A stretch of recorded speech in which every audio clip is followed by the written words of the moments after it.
Hello and welcome again to TelecomTV. My name is Martyn Warwick.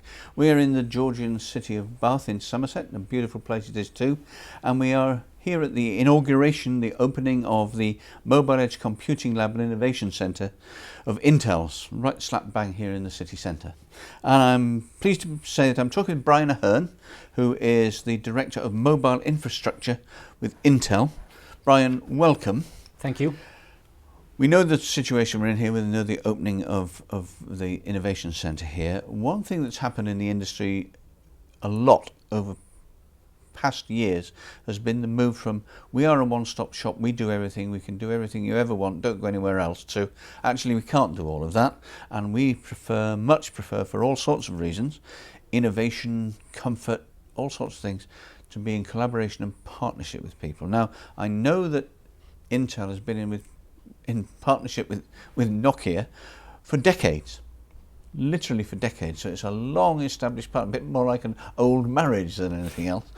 What can you tell us about that? What's it like to be in that kind of long-term relationship, as it were?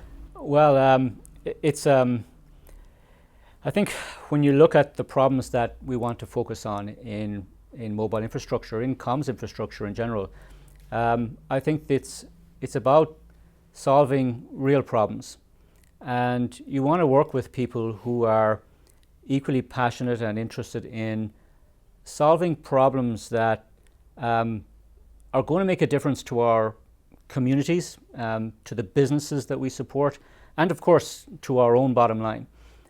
So we have found that by working with Nokia in the area of mobile edge computing, they've been a phenomenal innovator. We have worked with them in a very open and collaborative way. And it's important to have someone that you can work with that will allow us to bring in other parties.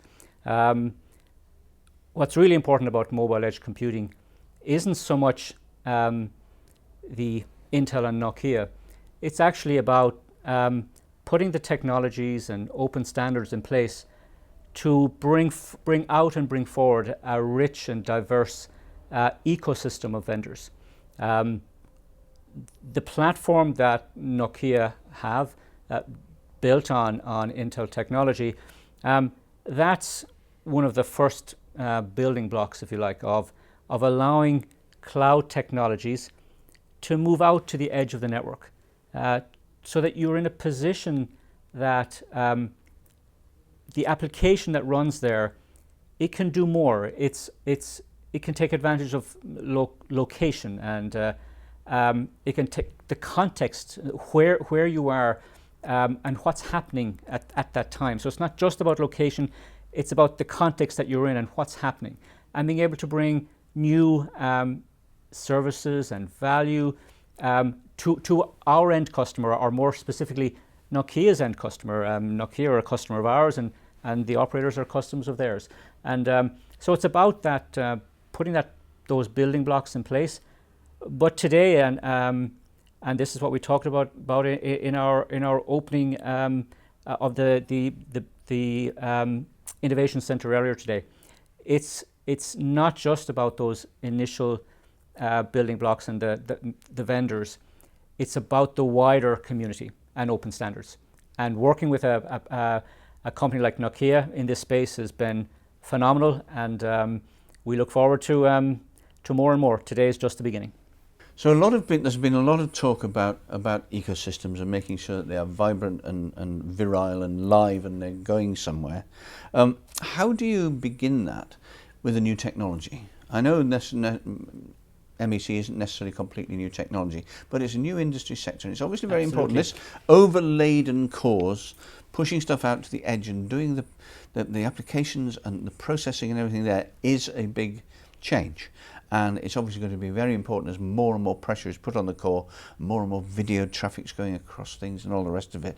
How do you begin, when you begin with a new sector like this, to ensure that the ecosystem flourishes? Okay, so the first thing is to say that it is not entirely new, in that we began this on this road almost, well, it's over 2 years ago now at this stage, with the the network function virtualization, that industry body that was instantiated, a lot like the industry body that MEC has now more recently been instantiated. And so we have some history and track record of working with other vendors and operators and equipment manufacturers and the ecosystem in how this might evolve.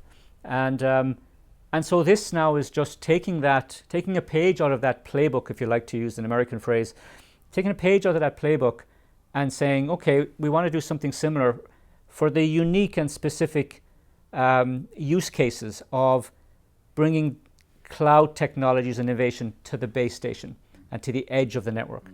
And so Intel, we launched what we call our Net Builders program. We launched it about a year and a half ago. And we now have well over 100 companies from the small ecosystem vendors to the household brand names of equipment manufacturers. And they come together.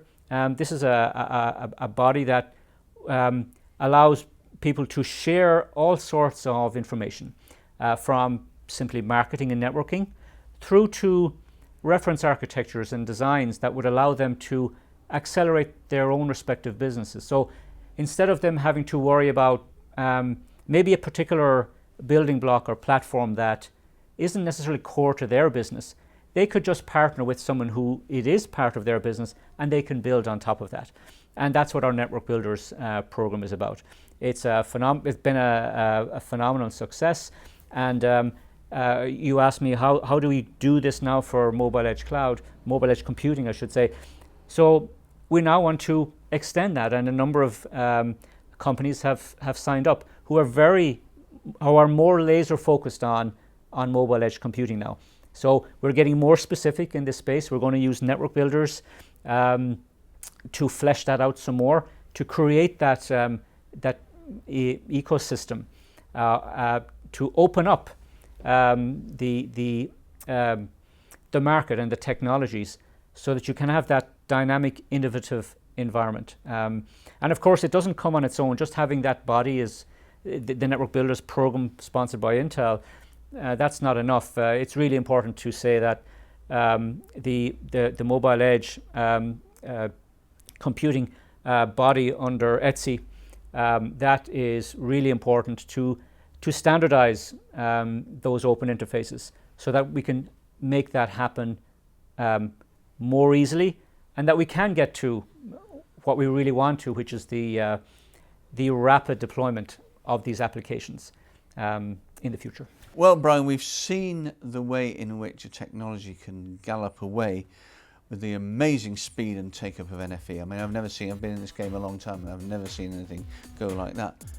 Maybe MEC will do exactly the same thing. We shall find out. Hope so. Good. Brian Ahern, thank you very much. Thanks very much, Martyn.